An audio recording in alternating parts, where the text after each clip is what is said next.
네, 안녕하세요. 박세준 변호사입니다. 지난 시간에 사기 절대로 안 당하는 법에 관해서 알아봤는데요. 이미 사기를 당했는데 그럼 어떡하라는 거냐?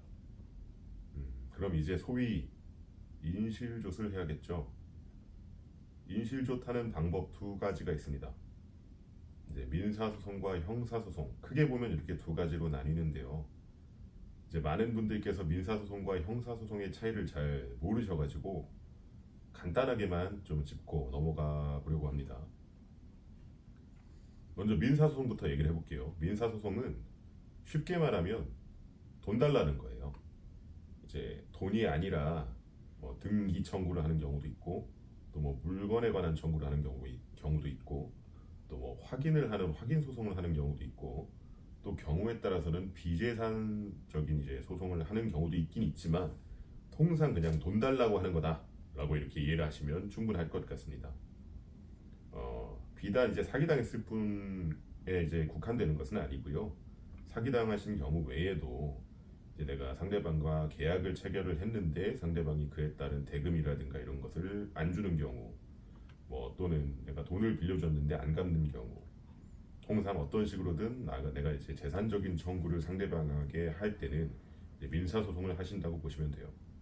민사소송은 이제 법원에다가 바로 청구를 하시는 거예요. 청구를 하는 분이 이제 원고가 되고요.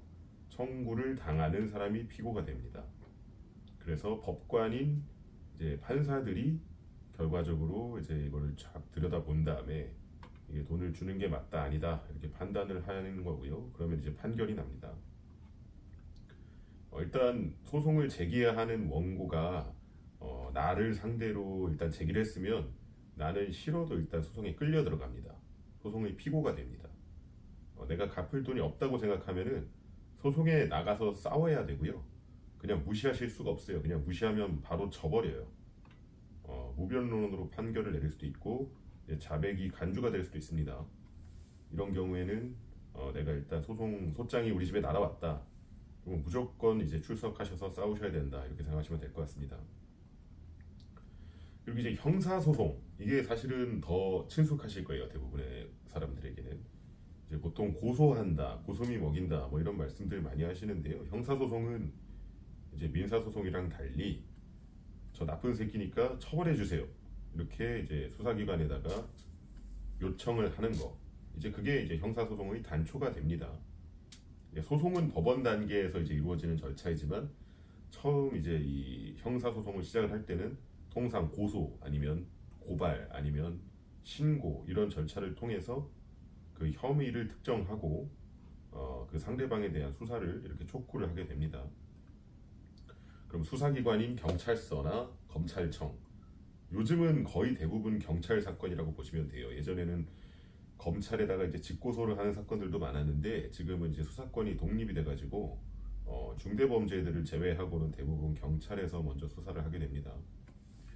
경찰에서 수사를 거쳐가지고 혐의가 인정이 되면 경찰에서 사건을 검찰에 넘기고요.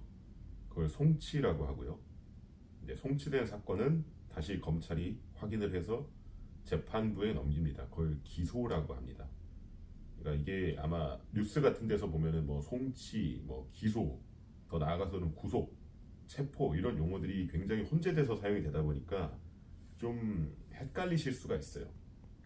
근데 이제 단계적으로 짚어보면 고소가 첫 번째 단계고요. 고소 내지는 고발 내지는 그 신고가 첫 번째 단계가 되는 거고요. 그렇게 해서 경찰에 사건이 들어가면 경찰이 수사를 한 다음에 송치를 하는 겁니다. 검찰에. 그럼 이제 검찰이 그 사건을 다시 확인을 해서 기소를 하는 겁니다. 기소를 하면 사건이 법원으로 넘어갑니다. 법원에서 이제 재판을 하는 거고요. 이제 이 부분이 형사소송의 단계가 되는 거고, 재판을 이제 마칠 때쯤에 검찰이 구형을 합니다. 2년형에 때려주십시오. 뭐 벌금형 뭐 2천만 원에 때려주십시오 하고 법원에다가 형벌을 구하는 게 구형이에요. 그러면 이제 마지막으로 법원이 쫙 듣고 선고를 합니다. 선고가 피고인을 뭐 징역 4개월에 처한다. 이런 식으로 처벌을 하는 단계가 이제 선고예요.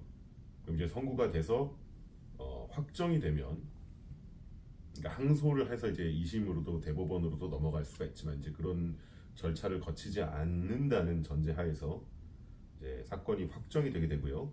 확정이 되면 비로소 이제 결과적으로 이제 뭐 교도소라든가 또는 이제 벌금 납부라든가 이런 형 집행 절차로 나아가게 됩니다. 간단히 말하면 이렇게 정리를 할 수가 있을 것 같아요. 근데 이제 형사랑 민사가 이렇게 구분되어 있다 보니까 어떤 절차를 채택하는 것이 나에게 유리한지 이런 고민들을 하시는 경우들이 좀 있을 수 있어요. 일단 모든 금전적인 손해가 발생하는 경우가 다 형사소송의 대상이 되는 건 아닙니다. 형사소송의 대상이 되려면 지난 시간에 제가 말씀드렸던 것처럼 단순히 나에게 금전적 피해를 입힌 거 이상으로 형법이나 각 특별법에서 정하고 있는 어떤 범죄 행위의 태양이 있어야 돼요. 그래서 단순히 나한테 뭐 거짓말했다, 구라쳤다, 뭐 이것만으로 당장 사기죄가 성립을 하는 게 아니고요. 이제 그걸로 인해서 내가 착오를 하고 재산상 처분행위를 한다, 뭐 이런 절차들이 발생을 하면 이제 상대방이 형사적으로 사기죄 혐의를 가지고 처벌을 받게 될 수 있는 거예요. 이제 그런데 사기 같은 경우는 민사로도 형사로도 다툴 수가 있고 통상 이런 경우들이 꽤 많기 때문에 어떤 절차를 채택하는 것이 유리할지 조금 이제 헷갈리거나 좀 판단이 안 되실 수가 있어요. 일단 제일 좋은 건 두 개 다 하는 겁니다. 이제 두 개 다 하시면 저도 돈을 더 많이 벌 수 있고 그리고 상대방을 두 배로 엿먹일 수 있기 때문에 이제 굉장히 이제 좋은 수단이 될 수가 있어요. 일단 형사가 훨씬 더 심리적 압박은 됩니다. 형사 이제 고발 또는 고소를 당하게 되는 경우에는 상대방은 일단 경찰서에서 전락을 받으면 이제 굉장히 겁을 먹게 되어 있어요. 막 오줌을 지리게 되어 있고요. 통상 수사관의 연락을 받는 것만으로도 당장 이제 막 변제를 하고 싶어하는 마음이 드는 어떤 그런 효과가 발생하게 됩니다. 그래서 상대방이 나에게 금전적인 피해를 입힌 경우에도 사실은 민사소송을 제기하지 않고 형사소송을 제기하는 것만으로도 상대방으로부터 합의를 이끌어낼 수 있는 그런 상황들이 사실은 덜어 발생합니다. 그리고 상대방이 이제 민사소송을 제기하게 되는 경우에는 그 절차가 굉장히 길어요. 재판을 한 번 하는 게 아니라 재판을 1회 변론기일, 2회 변론기일, 3회 변론기일 하다 보면은 막 한 6개월도 되고 1년도 되고 이럴 때가 많습니다. 근데 형사는 통상적으로 훨씬 짧습니다. 그 절차가 짧다 보니까 상대방이 이제 수사기관에서 수사 좀 받다가 이거 막 약간 인생이 망가질 것 같으면 바로 이제 합의하자고 하는 경우가 덜어 있어요. 그래서 사실은 돈을 받기 위해서도 형사 고소가 훨씬 유효적절한 수단이 될 때가 꽤나 있어요. 덜어 있어요. 그런데 이제 모든 사건에 있어서 다 형사 혐의가 인정이 되는 것은 아니기 때문에 이제 잘 판단을 해 보셔야 된다는 거예요. 이제 민사소송 같은 경우는 상대방이 죄가 없다 하더라도 내가 받을 돈이 있으면 거실 수가 있기 때문에 좀 더 범용적이라고 생각을 하실 수 있을 것 같아요. 다만 이제 수사기관이 아닌 내가 상대방의 어떤 그 채무를 입증을 해야 되고 기술적으로 좀 훨씬 어려워요. 뭐 형사는 어떻게 보면 좀 직관적이잖아요. 제가 나를 때렸으면 내가 저 사람을 신고하면 이제 경찰이 출동해가지고 잡아가고 이 새끼를 유치장에 가두고 그 다음에 막 혼내주잖아요. 훨씬 더 우리가 직관적입니다. 우리가 생각하는 그 재판 절차라는 건 통상 형사에 더 가까울 수 있어요. 근데 이제 민사소송 같은 경우는 좀 복잡합니다. 일단 뭐 일반적인 분들께는 전혀 익숙하지 않은 뭐 이게 소송물이 뭐냐, 청구 원인이 뭐냐, 청구 취지가 뭐냐, 뭐 예를 들면 뭐 소위 객관적 병함이란 뭐고 내가 이 사람에게 불법 행위로 손해배상 청구를 하는 건지 아니면 사기죄로 계약을 취소하고 부당이득 반환을 청구하는 건지 뭐 이런 것들이 굉장히 좀 복잡하고 혼자서 하시기가 좀 어려우실 거예요. 아주 간단한 경우라면 혼자 하실 수도 있겠지만 훨씬 어렵습니다. 그래서 저는 사실은 간단한 사건의 경우에는 일단 형사 고소부터 하시는 걸 추천은 드려요. 상대방한테 일단 쫄게 하는 겁니다.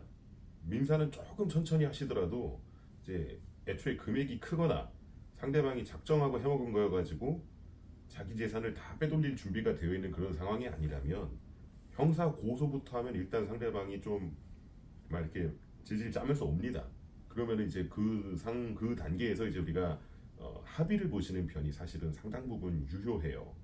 그래서 이제 형사소송이 조금 더 우리에게 직관적이고 가깝다, 이렇게 이해를 하시면 될 것 같은데, 반면에 이제 상대방이 혐의를 그냥 고스란히 인정하는 게 아니라 나는 이거 사업한 건데 사기친 거 아닌데 나 열심히 했는데 잘 안 된 거야, 뭐 예를 들면 이렇게 항변을 한다거나, 아니면 계약서 한번 잘 읽어봐, 이거 내가 니한테 줘야 될 돈이 어딨어, 뭐 이런 식으로 이제 좀 다투는 경우에는 어쩔 수 없이 민사소송의 단계로 들어가셔야 돼요.